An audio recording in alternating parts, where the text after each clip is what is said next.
Okay, good morning to all.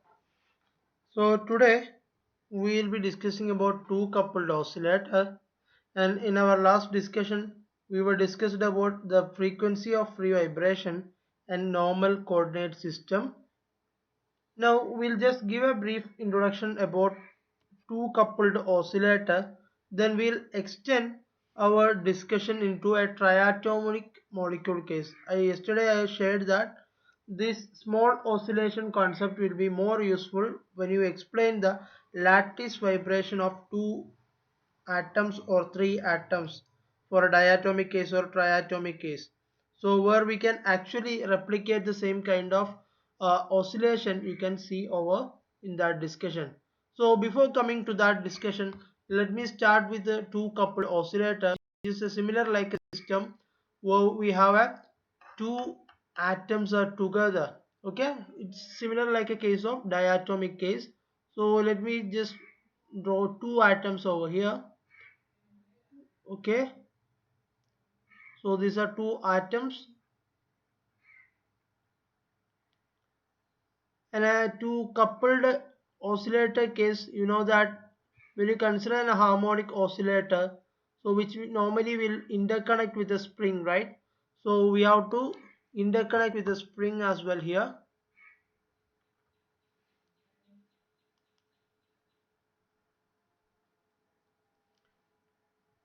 So what we do here is that we have a coupled oscillator. There are two masses m1 and m2, you can represent like that, so which is coupled by a spring in between them. And you know that when there is a spring is there, there will be an associated spring constant k representing to each one, where k is the spring constant corresponding to that. And this is a mass m1 and this is a mass m2 for convenience. Rather you can give small m or capital M. Okay, so then you can see that there is a mean position associated with, like you can take that x1 equal to 0 or other. So this is a position of the mass m1, the mean position of m1, so which is moving on positive direction or the on the right direction. And similarly you can see the mean position corresponding to m2 as well, which I can represent that x2, so which is also moving like that. So in yesterday's session we said that when there is a vibration associated with that, then this will be coupled by a spring constant to the other one. Okay, so if any change in motion to this m1, so which will be resulting to an associated motion to m2 as well. Okay, so this is a two coupled harmonic oscillator picture that we are represented here.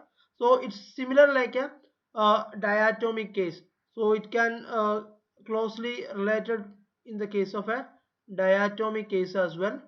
Okay, so these are the two atoms m1 and m2. You can treat it like that. Otherwise, you can just simply keep it as two mass m1, m2, and there is a attached to springs on the either side, and these two atoms are interconnected with a spring representation. Okay, so these are two identical harmonic oscillators. Why two identical harmonic oscillator? Because this each atom can behave, or atom can behave like an harmonic oscillator.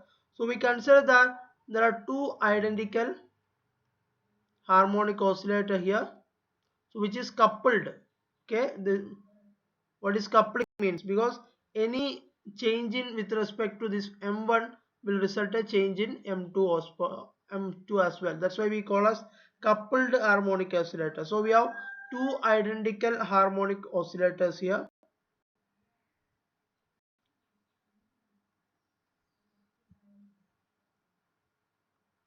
Okay, so which is connected by a spring in this case. And also we said that it has a spring constant. That spring have a spring constant k. Okay, that you are familiar with, or force constant or spring constant k. Now we consider that One second, I was having one call. Okay, so we have a spring constant.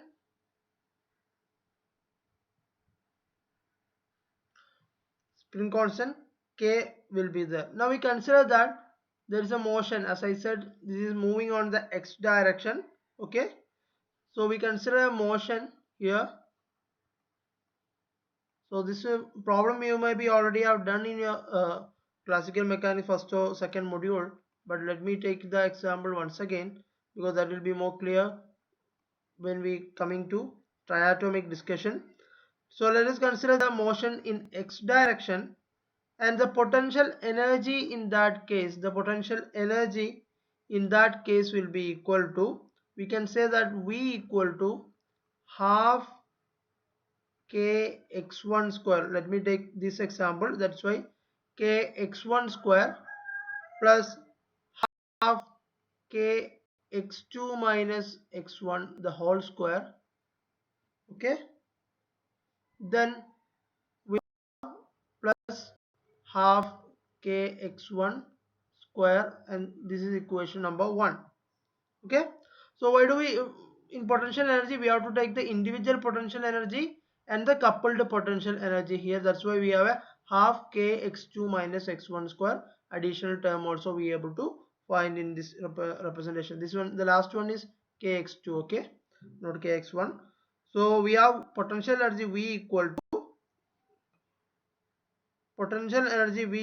to half kx1 square plus half kx2 minus x1 the whole square plus half kx2 1. And similarly, if you proceed like that, we have potential kinetic energy also will be there associated with this one, that we know that it will be half kx1 dot square plus half kx2 dot square will be the kinetic energy associated in this case, because kinetic energy is more about individual particle, so there was not independency of the coupled quantity there in normal case for harmonic oscillator case. So when you, sorry, it's not k, it was okay, it was m. Okay, so I'll give, for this case I'll keep that m1 equal to m2, so that's why m1 equal to m2 equal to m. So I'll have kinetic energy is equal to half mx1 dot square. This is also not k, this is m.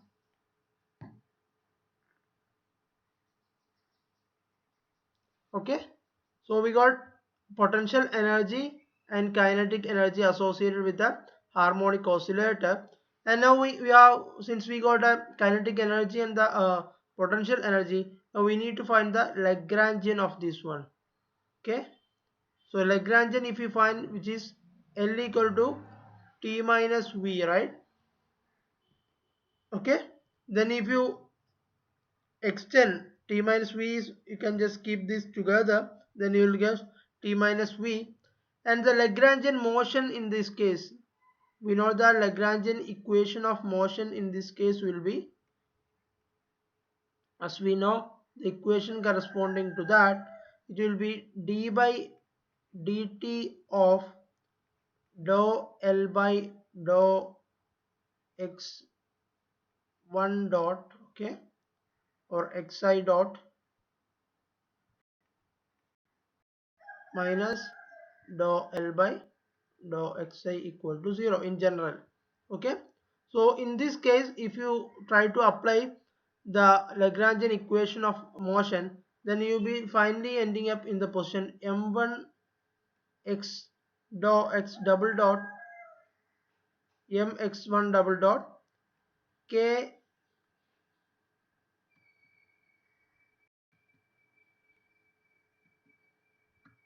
okay, kx2 minus 2x1 minus 2x2 equal to 0, and mx2 double dot plus k into 2x2 minus 2x1 will be equal to 0. So this is the two equation we will be getting in the case of a Lagrangian equation of motion when you consider. Okay, so I'm not going into detail taking dou L by dou x1 dot or dou L by dou x2 dot. I am not doing that, so that you can do by yourself because you would have done that also. Let me just come to the equation of motion.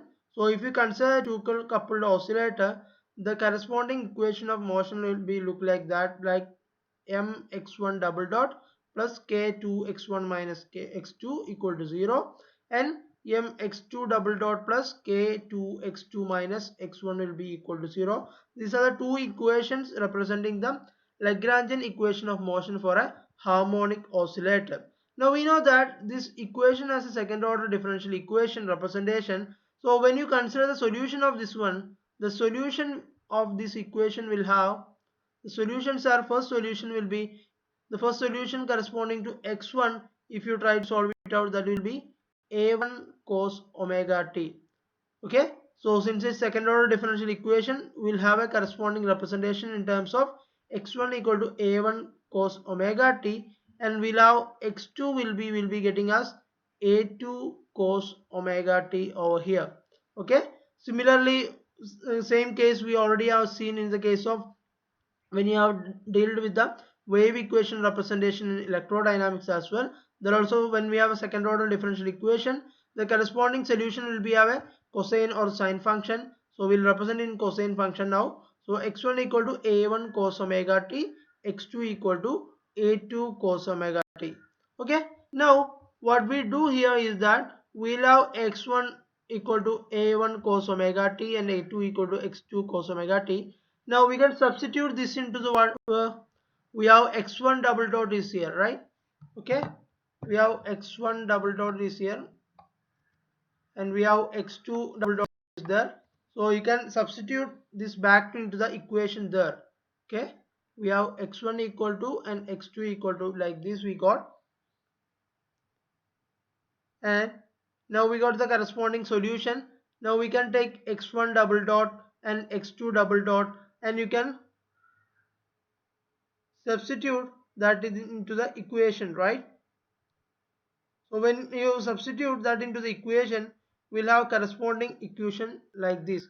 Okay, so we are, if you represent these equations are into like 3, so substituting 3 into 2, substituting uh, these 3 in 2, that means you have to take x1 double dot and we have to take x2 double dot. Then if you substitute that, we know that we'll be getting the value as minus m omega square, a1 cos omega t as the first term, plus we'll have k into 2a1 minus a2.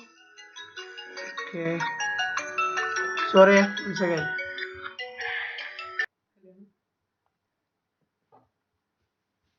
Okay, sorry for the disturbance. Okay, so we have minus m omega square, a1 cos omega t, then we have k into 2 a1 minus a2 cos omega t is the corresponding representation for the first equation. Here we have a first equation, right? So if you substitute that, then we'll have cos t will be equal to 0. And similarly, if you do the second one, mx2 dot, where x2 equal to what, a2 cos omega t, then if you substitute that, we have to take the derivative of that one, that is minus m omega square will be then, because second order derivative. So we'll have a2 cos omega t plus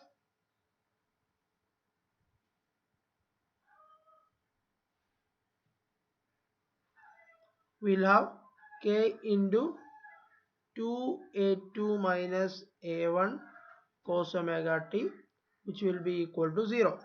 Okay, now if you sort out this equation, you can get the, finally you will be ending up, when you solving this above equation, you will be finally having cos omega t on the other side.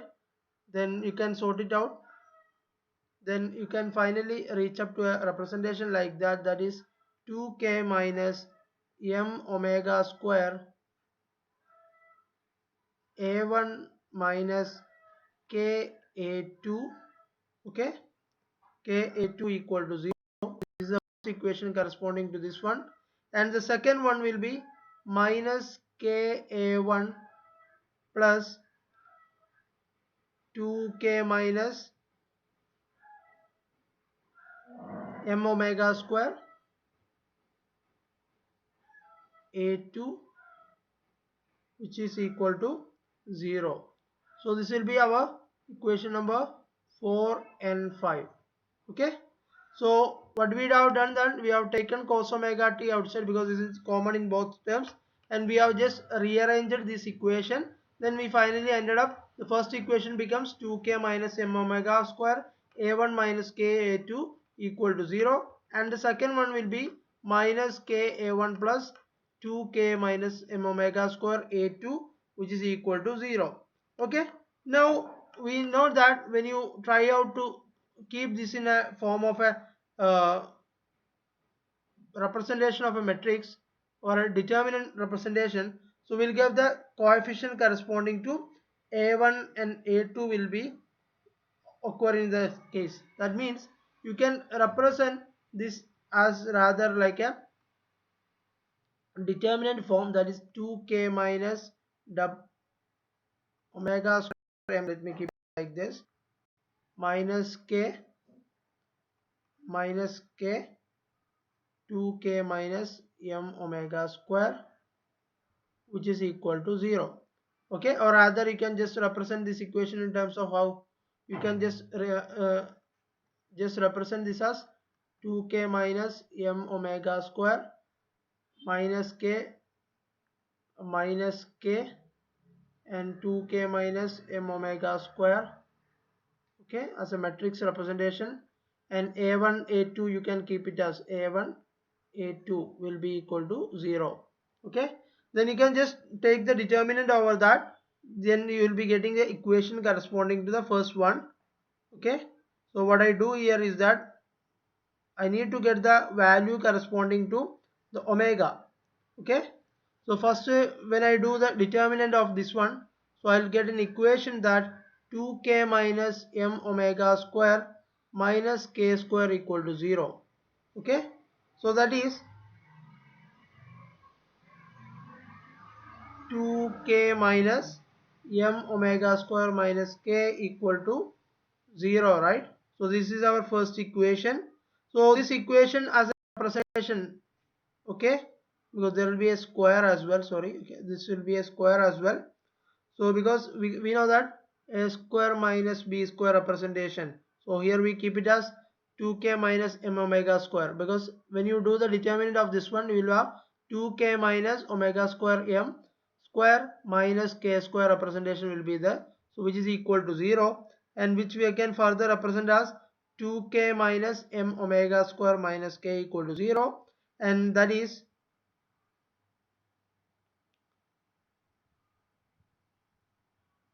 sorry, k square will be there, right? Yeah. So when we arrange it, so we'll have the representation corresponding to this, and this is somehow we can represent that this is like a second order difference. This is a representation of a quadratic equation.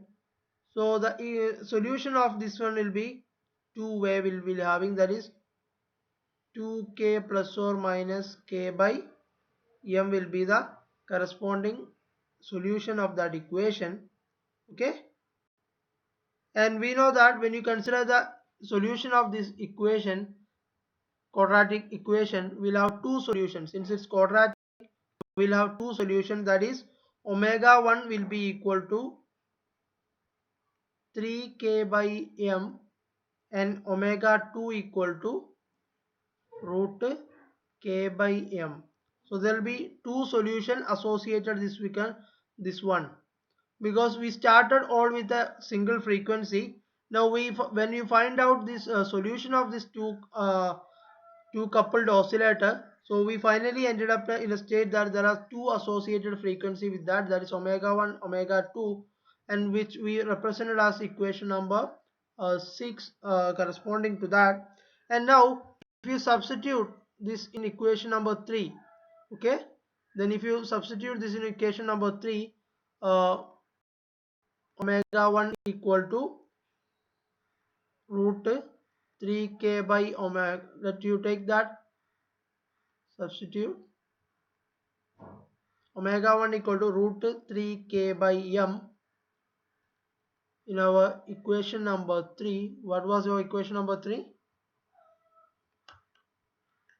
was a representation of this one, okay, not equation number 3, I think it's 4, yeah. What was, okay, 4, sorry, equation number 4. So when you substitute this in equation number 4, then we will be getting the solution as minus ka1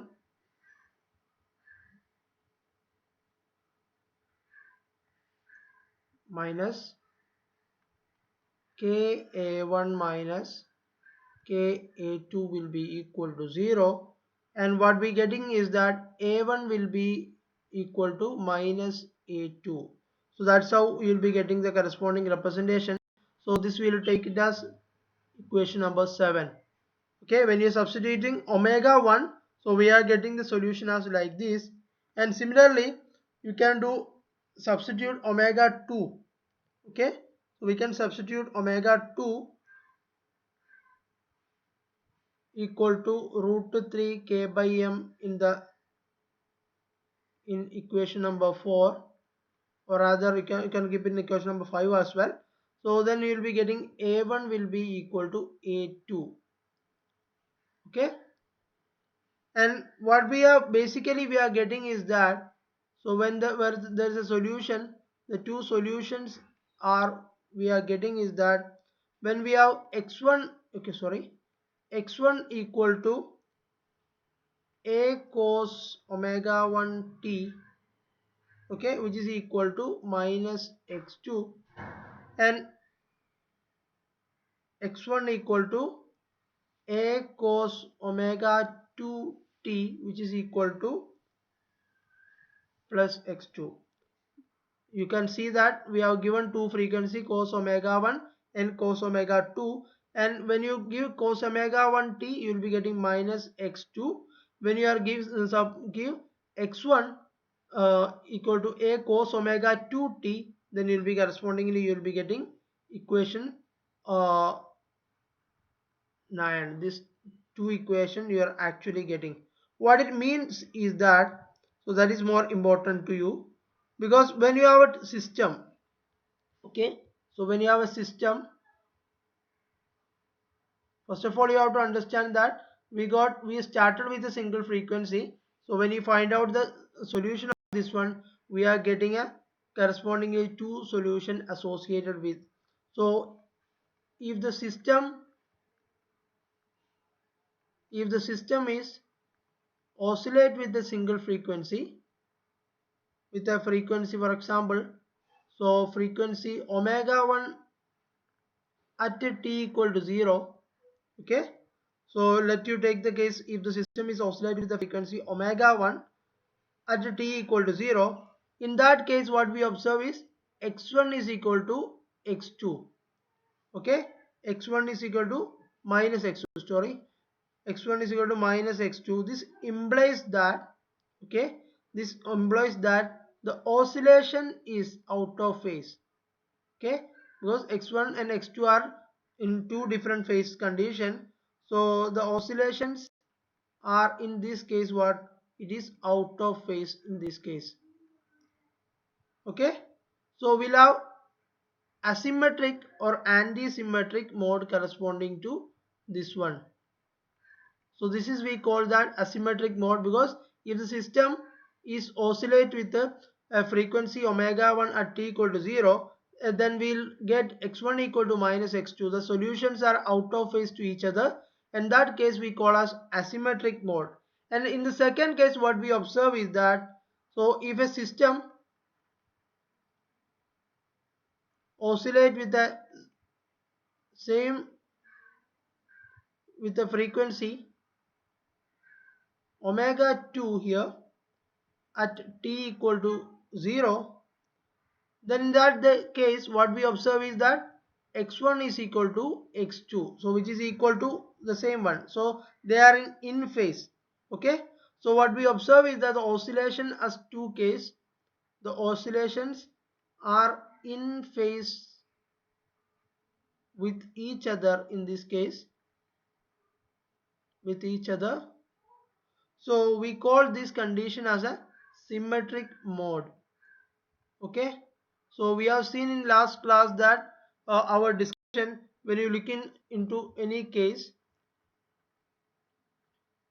what is normal mode, we said normal mode was the mode, the coupled, if a coupled motion is described by a normal coordinate, we used to call as normal mode. Similarly, we also having a symmetric and asymmetric mode, so which is we used to call as when there are two oscillation x1 and x2 is there, which if they are in same phase we call it as symmetric mode. If they are in out of phase, we have to represent that, or we have to call it as asymmetric mode in that case. Now we just pictorially represent the asymmetric and symmetric mode. For that I'll be taking again two masses. Okay, so this is two coupled oscillator. So when we say that it is asymmetric or symmetric,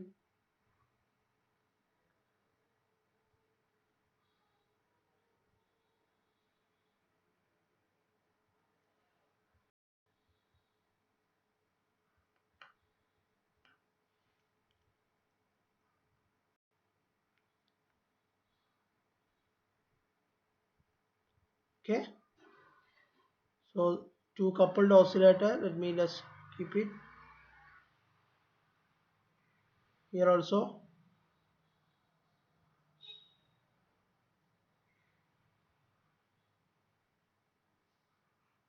Two coupled oscillator, the first one, it is an asymmetric one. So if it is asymmetric or anti-symmetric, it can be represented like that also. For a asymmetric one, so the motion of the mean position will be moving in that direction, this atom will be moving on this direction, and the other one will be moving on the opposite direction. Whereas in symmetric case, if there are two atoms, they are moving on the same direction. Okay, so this is the two figures representing the symmetric and asymmetric modes representation in a two coupled oscillator case. So what we have done is that basically we have started with the two coupled oscillator, and we have derived the equation of motion corresponding to that, because when they are in motion we need to consider the equation of motion. So associated to the motion, so there will be a frequency. So when we find out the equation of motion and the roots of that solution, we are able to find that it's not one frequency, there are two frequencies that is associated with the two coupled oscillator case. So if the if the oscillator is moving with the first frequency omega 1, then the corresponding oscillation will be what? It will be a asymmetric mode of oscillation. If the oscillation is with respect to omega 2 at t equal to 0, in that case both the oscillations corresponding to x1 and x2 both are in phase with each other, so the representation will be symmetric in this case. So this is more important. If it is in phase, we'll have symmetric mode. If it is out of phase, we'll have asymmetric mode representation as well. Now we have just simply represented this term 2 by considering the uh, coupled value of the equation. Okay, that means when we consider the equation, we had a term like you remember that we have started with an equation mx1 double dot k2 x1 minus x2 and mx2 double dot kx2 x2 minus x1, where 2x1 minus x2 and 2x2 minus x1, which is actually representing what? Which is representing a coupled motion associated with that. So in order to represent this equation, so it is difficult to say always the coupling part of this one. And we have said that in the last class, in order to represent the coupled motion of, in any case, there will be a representation we call as linear coordinate, normal coordinate representation, because normal sorry, in normal coordinate what we do, where we will be taking the linear combination of two coordinate system, അല്ലെങ്കിൽ 2-3 coordinate systems combination we'll use to consider. So now we have two distinct modes we have, right? So here we are having two distinct modes. Okay, two distinct modes we are able to find. One is symmetric and asymmetric mode we are able to find for a case of a two coupled oscillator. Okay, these are the two particular solution corresponding to the two coupled oscillator case. And where we find it out is that we have a combination of what, when we consider the general equation of motion, we have 2kx1 minus x2, 2kx2 minus x1, like two representation we have said, which is what, which is a representation of a coupled motion. So when we have the general solution is a linear combination, so we have to identify that we take it as eta 1 equal to x1 plus x2. Okay, so we take the general solution of a linear combination, where we know that x1 and x2 are the two solution. Okay, now we are doing a linear combination of the solution, linear combination of the solution, because hope you remember the definition of normal coordinate. What was that? Normal coordinate, as the definition saying, is that it is a linear combination of all the Cartesian coordinates associated with the coupled motion. So we are just representing the solution x1 and x2 as a combination of like that, and eta 2 will be equal to our x1 minus x2. Okay, now we consider this coordinate representation by considering the equation of motion. Okay, so let me just keep. So we have an equation of motion mx1 double dot k2x1 minus x2 like this, right? So this I am now representing in terms of eta 1 and eta 2. So the equation becomes, okay, now the equation of motion in terms of these coordinates. What is these coordinates? In terms of eta and eta, that is, we'll have m eta 1 double dot plus 3k eta 1 equal to 0 will come. This you can execute by yourself, then you will understand. And the second equation becomes eta 2, m eta 2 double dot plus k eta 2 will be equal to 0. These are the two equations. Okay, these are the two equations you will be getting in terms of eta 1 and eta 2, where eta 1 and eta 2 is the linear combination of the general solution x1 and x2. Okay, then we can say that what are eta 1 and eta 2 here. Eta 1 and eta 2 are the two independent uncoupled coordinates. Okay, let me just keep it as independent. Eta 1 and eta 2 are independent uncoupled coordinate representation, and which is basically what we called normal coordinate. Okay, so this will be a linear combination of the general solution. And now if you consider eta 1 on the positive direction, this plus means it is moving on the positive direction. Okay, or rather you can just say that eta 1 of t, let me just keep it as eta 1 of t, which is equal to what, a cos omega 1 t will be there. And similarly eta 2 of t, we can represent that a cos omega 2t. Okay, and this we know that this is corresponding to what? This is corresponding to asymmetric mode, and this is corresponding to the symmetric mode for this case. Okay, so there are two associated frequency we are able to find for a case, and when you have to consider in a normal coordinate representation, you can rather represent it in terms of eta 1 and eta 2. That's we have seen here. So when you consider single two coupled oscillator, so we got two frequency associated with that.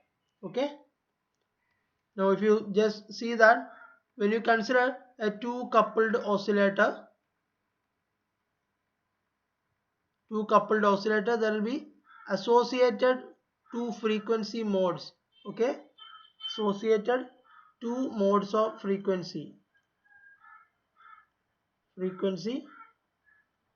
that are omega 1 and omega 2. There are two frequency associated with the two coupled oscillator case.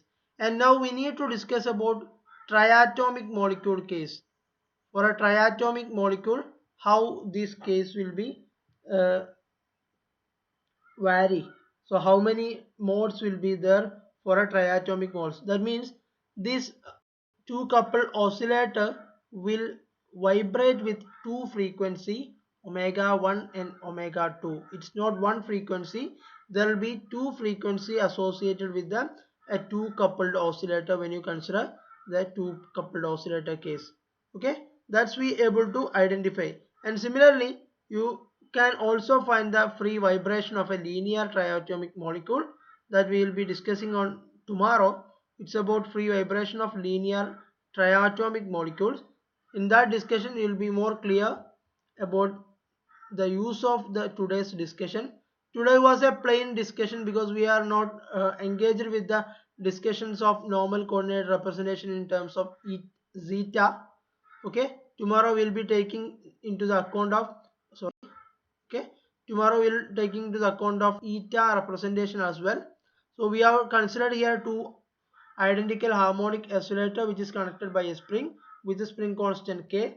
Then we have taken the potential energy and the kinetic energy. Then we find out the Lagrangian associated with the two coupled oscillator, and from that we find out the equation of motion in terms of x1 and x2, and we find it out there are two solutions corresponding to this equation of motion. One is x1 and another one is x2. When you substitute that back into the equation of motion, then you will be getting the solution corresponding to the frequency.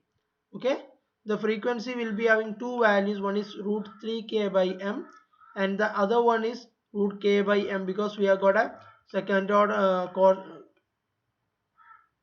we got a quadratic equation corresponding to that.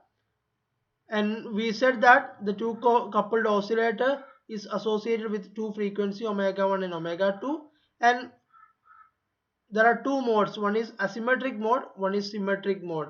One is a mode when the two oscillations are in out phase, and the other one is in out of phase case. We have seen there are two cases, two distinct modes we are able to find.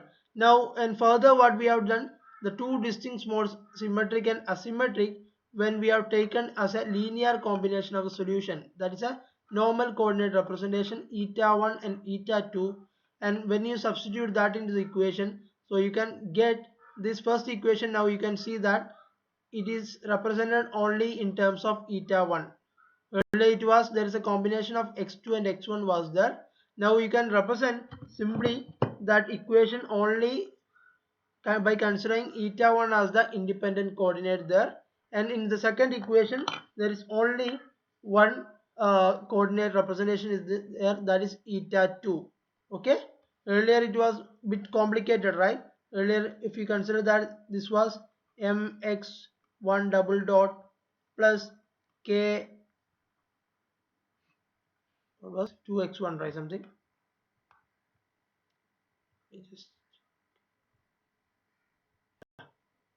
it was earlier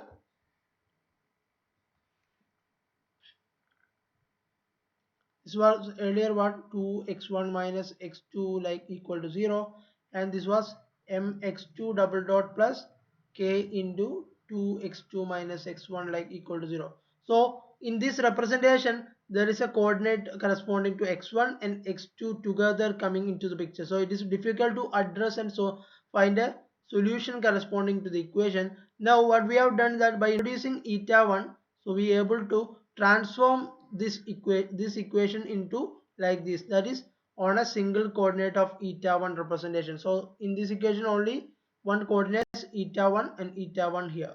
Okay, and similarly in the second equation, by introducing eta 2 we are able to simplify into m eta 2 double dot plus k eta 2 double dot, that is in what one coordinate system we are able to address this one. So that's the main idea of introducing a normal coordinate. As we said, normal coordinate is a linear combination of the Cartesian coordinate associated with the coupled motion. Okay, that was the whole discussion for today, and hope you are clear with the two coupled oscillator. If we are very clear about two coupled oscillator, it will be very easy to understand about the triatomic molecule case, and how do we derive the formulation corresponding to that, and how do we find the frequency associated with the triatomic molecule, because in that case you will be finding that there will be three associated frequency with respect to a triatomic molecule free vibration case.